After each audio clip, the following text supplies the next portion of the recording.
Tabone. Thank you, Mr. Speaker. Allow me to congratulate the minister. When I follow him, he's committed, and his pronouncements have remained professional.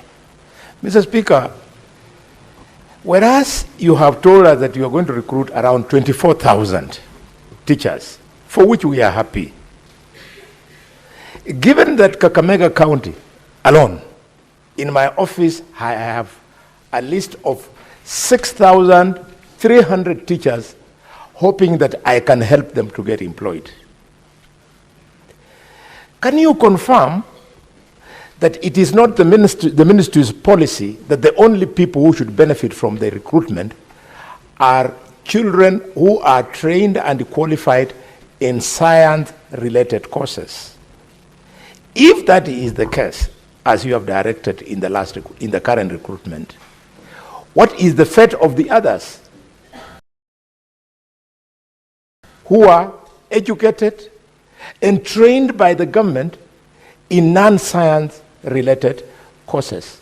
Are you telling them that their future has collapsed? Will they ever be employed?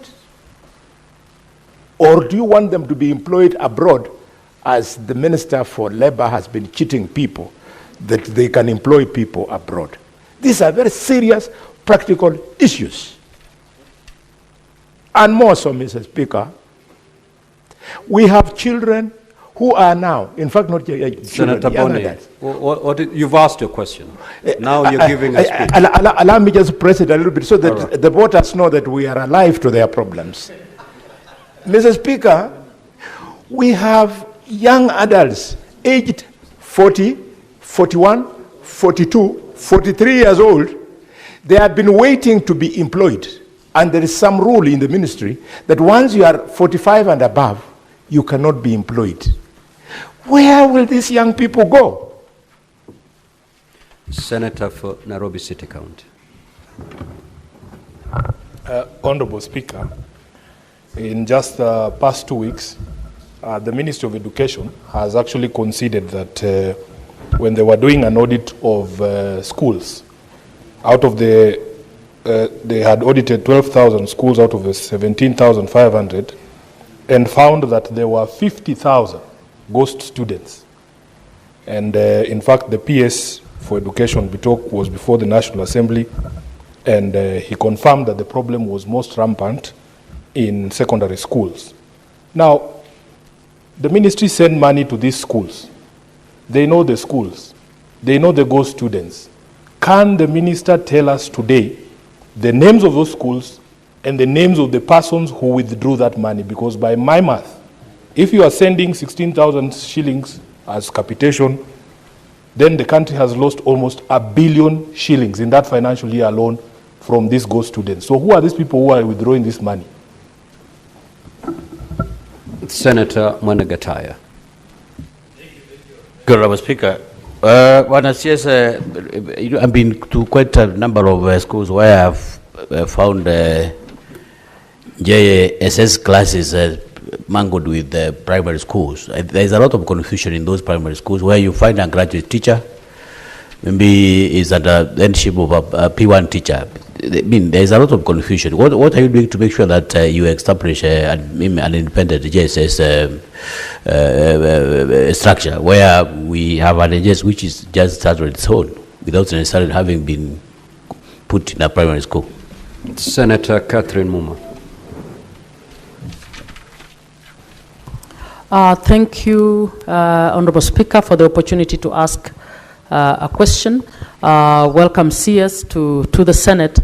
Honorable Speaker, my question to the CS is, would you kindly tell the Senate whether your ministry has been allocated adequate budget to ensure that no school in Kenya is unduly or disadvantaged for lack of resources and capitation?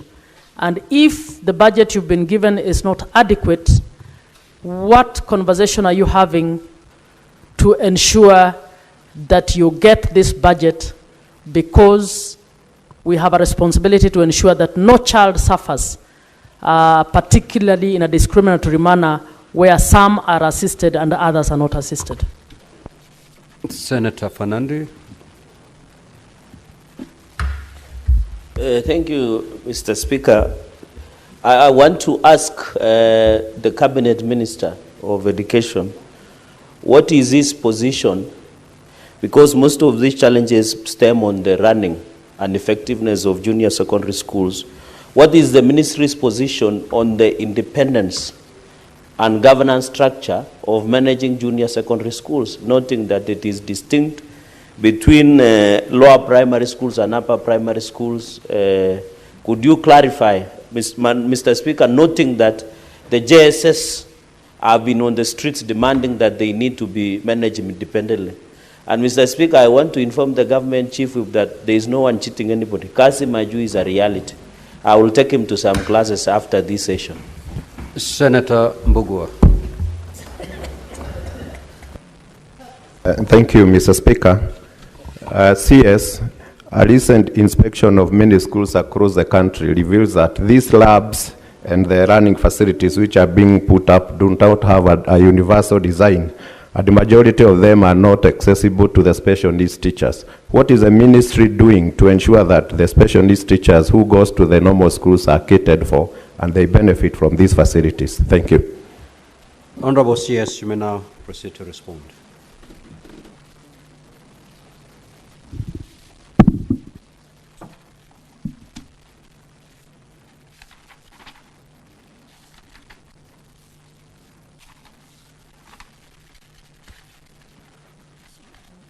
So to Senator Manzo's question, the question is specific, and I did indicate that all our junior schools have either a purpose-built laboratory or a converted classroom for teaching practical components. Those that do not have purpose-built labs are being considered as resources become available.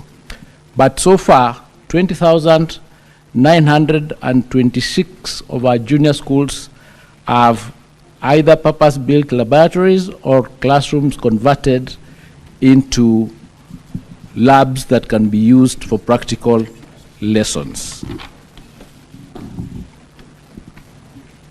Now, the recruitment of the 24,000 teachers is a recruitment that is targeted to ensure that we bridge the gap of the teachers that we do not have in junior school.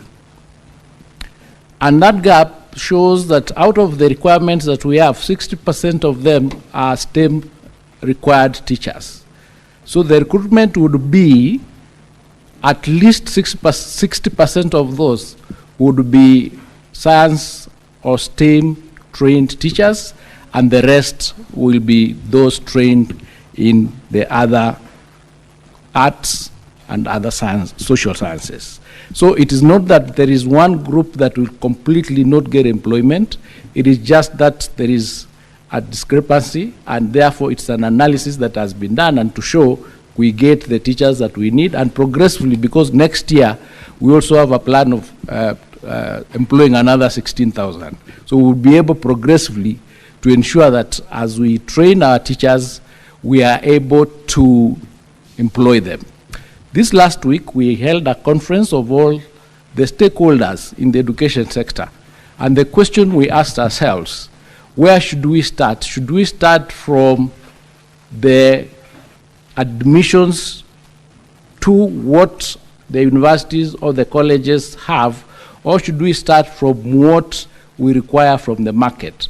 So that we trained teachers or we train our graduates for jobs that are required in the market, industry linkage. So that conversation is now taking place so that we have a comprehensive policy where we are training for available jobs, so that we do not train, for example, 100,000 teachers when we require 35,000 teachers. We don't train 500 doctors when we require 1,500 per year, so that we can have a policy that is informed by data in order for us to ensure that we do not have some sectors having an oversupply of the particular careers and others we have an undersupply. So that conversation is now being had between all the stakeholders in the education sector in order for us going forward to have a comprehensive, a coherent policy that is end to end.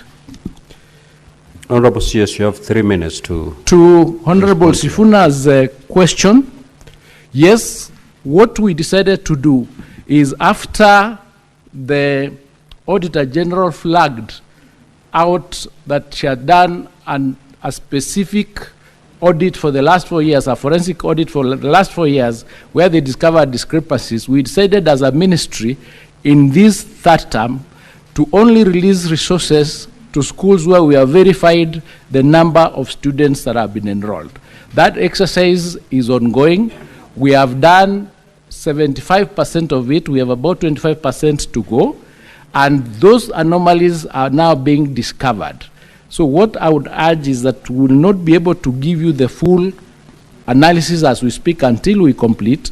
But once we complete, we will analyze, for example, if resources were sent to a bank for school X, we'll have to find out who signed for those resources from that bank, and action will be taken, because that's criminal. So that is the reason why we are doing this verification, in order for us to be able to know for sure how many students do we have, how many learners do we have in each stage.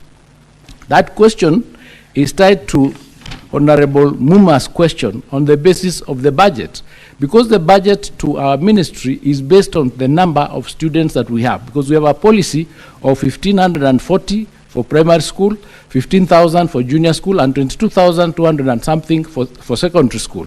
Now, if we do not have the proper numbers, then you can't push for the proper budget. So that's why when we submit our budget to Parliament and to Treasury, it is slashed, because we do not really agree, all of us as government, as to what is the actual number of students that we have. That's why we said, let's do a verification exercise, so that for sure we know what number we have.